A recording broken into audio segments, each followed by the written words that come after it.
नमस्कार किसान साथियों। आज हम बात करेंगे आलू की फसल को पाले से कैसे बचाएं। किसान साथियों, दिसंबर का महीना चल रहा है और आधा बीत भी गया है और सर्दी पड़ना शुरू हो गई है। तो बहुत से किसान साथी सर्दी को लेकर चिंतित हैं। किसान साथियों ने जो पहली बार खेती करी है वो बहुत ही ज्यादा चिंतित हैं। आलू की फसल को हम पाले से कैसे बचाएं। तो किसान साथियों, चिंतित होना बहुत ही स्वाभाविक बात है, क्योंकि हर किसान साथी को डर रहता है कि अगर हमारा उत्पादन अच्छा नहीं हुआ तो हमें घाटा हो जाएगा, हमारा जो आलू है वो थोड़ा सही नहीं निकलेगा, साइज में छोटा निकलेगा और तमाम तरह की परेशानियां रहती हैं। किसान साथियों, आपको इस पाले से बचाने के लिए मैं आपको 3 काम बताऊंगा। 100% कारगर साबित होंगी, आपको 1% भी नुकसान नहीं होगा। तो इससे पहले किसान साथियों मैं बात करता हूँ सर्दी से नुकसान क्यों होता है। किसान साथियों, अभी लगभग 17-18 दिसंबर आ गई है और इस टाइम टेम्परेचर है वो हमारा काफी नीचा आ गया। रात का टेम्परेचर कहीं कहीं पे बर्फ जम रही है, कहीं नहीं जम रही है। किसान साथी, इससे हम 3 तरीके से बच सकते हैं। 3 में से एक तरीका तो बहुत ही सस्ता ना के बराबर खर्चा है, बस थोड़ी मेहनत उसमें एक्स्ट्रा है। तो किसान साथियों, पाले से दवाइयों से भी बच सकते हैं, पानी से भी बच सकते हैं और भी कुछ विधियां हैं। लेकिन अगर किसी किसान साथी को नहीं पता है तो मैं बता देता हूँ।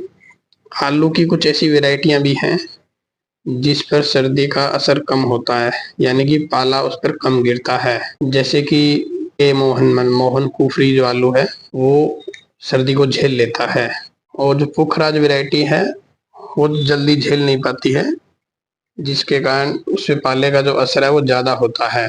चलो, ये जो हम बताएंगे वो तो सब पर ही काम करेगा, लेकिन कुछ वेराइटियां होती हैं जो पाले से, जो उसकी सहन शक्ति होती है वो पाला झेलने की वो ज्यादा होती है। तो किसान साथियों, हमने 2 वेराइटी लगा रखी हैं, पुष्कर और मोहन कुफरी।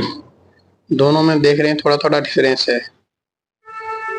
एक में पाले की थोड़ी मार कम है और एक में ना के बराबर है। जो मोहन कुफरी है उसमें ना के बराबर है।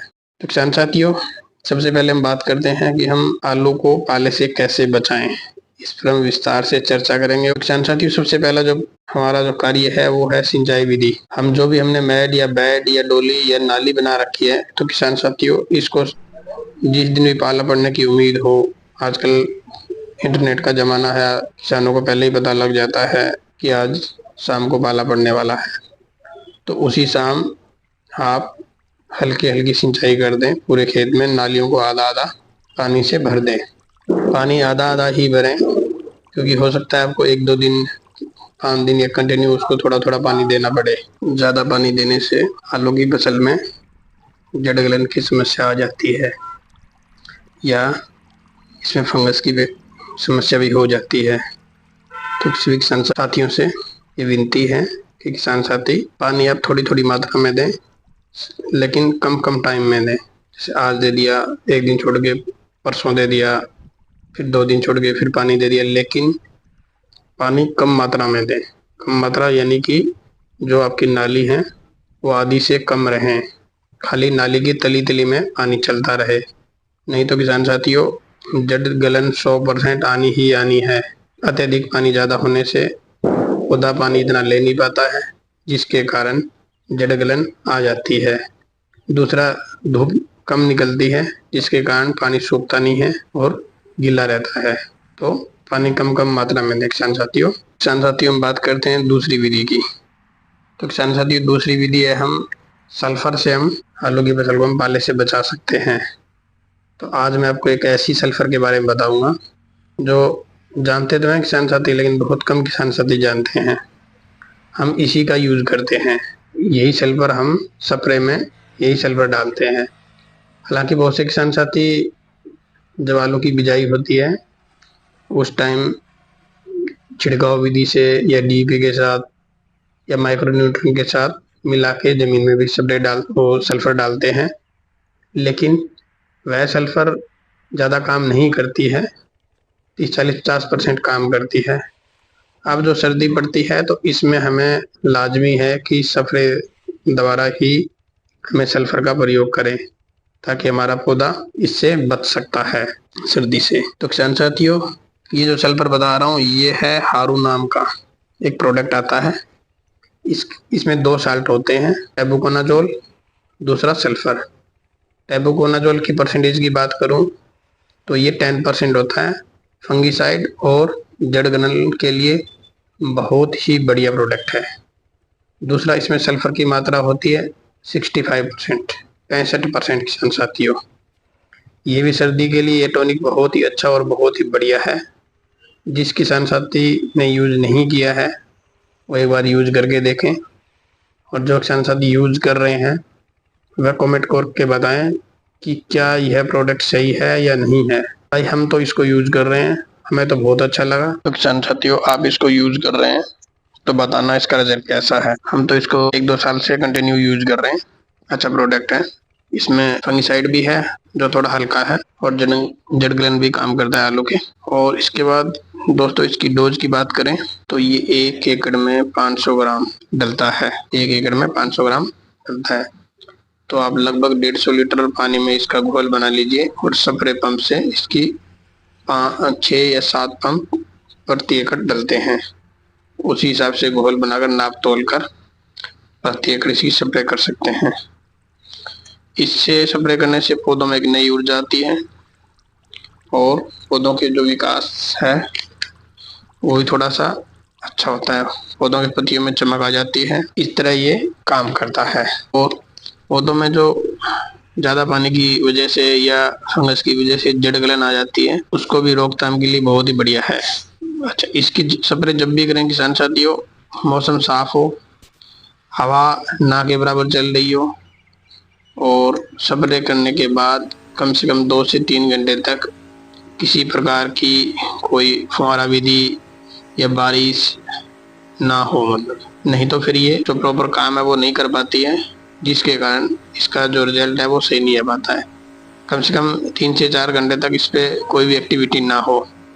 और स्प्रे आप लगभग शाम को 3 या 4 बजे के आसपास ही करें। सुबह स्प्रे करेंगे तो पत्तों पर पानी जमा होता है, जिसके कारण इसका रिजल्ट भी अच्छा नहीं रहता है। और आपको बताया कि सारी बातों का ध्यान रखते हुए अगर आप इसकी स्प्रे करते हैं तो यकीनन आपको यह 100% कार्य करेगी। और एक बार स्प्रे करने के बाद कम से कम 15 दिन तक इसका प्रभाव रहता है। तो किसान साथियों, इसकी प्राइस की बात करें तो ये मार्केट में लगभग 300 रुपए की 500 ग्राम मिलती है, जो हारू नाम का प्रोडक्ट आता है। तो किसान साथियों, हो सकता है आपके आसपास 10, 20, 50 रुपए ऊपर नीचे हो इसका रेट, लेकिन लगभग 300 रुपए की रेंज में आपको 500 ग्राम प्रति एकड़ के डोज है ये, और इसका 300 रुपए है। किसान साथियों, हारू खरीदो या कोई और, हमें कंपनी का मार्केटिंग नहीं करनी है। अगर आपको टेबुकोनाजोल प्लस सल्फर 65% मिल रही है कहीं किसी और कंपनी के, तो आप वो भी ले सकते हैं। जरूरी नहीं है कि यही कंपनी की आपको मिले, आप किसी और कंपनी की ले सकते हैं। टेबुकोनाजोल और सल्फर से ये फायदा है, ये पाले से भी बचाती है और फंगस और जड़ गलन से भी बचाती है। ये अच्छा टॉनिक है, इसलिए मैं आपको बता रहा हूँ, हम इसको यूज कर रहे हैं। किसान साथियों, अब आप इसी तरह के और वीडियो देखने के लिए हमारे चैनल शीर्षा एग्री फार्मिंग को सब्सक्राइब करें, कॉमेंट करें आपका कोई भी सवाल है तो, और नोटिफिकेशन बटन ऑल पर क्लिक करें, ताकि आपको सबसे पहले वीडियो आपके YouTube चैनल पर आए और आप देखें, और हम आपको ऐसी जानकारियां साझा करता रहें। तीसरे नंबर का जो सबसे सस्ता और उत्तम विधि है वो बताता हूं। तो किसान साथियों, तीसरी विधि ये है कि हम अपनी फसल को धुआं करके भी पाले से बचा सकते हैं। बहुत से किसान साथियों को ये अजीब लगेगा, लेकिन धुआं विधि से हम अपनी आलू की फसल को कम से कम 2 डिग्री टेम्परेचर कंट्रोल कर सकते हैं।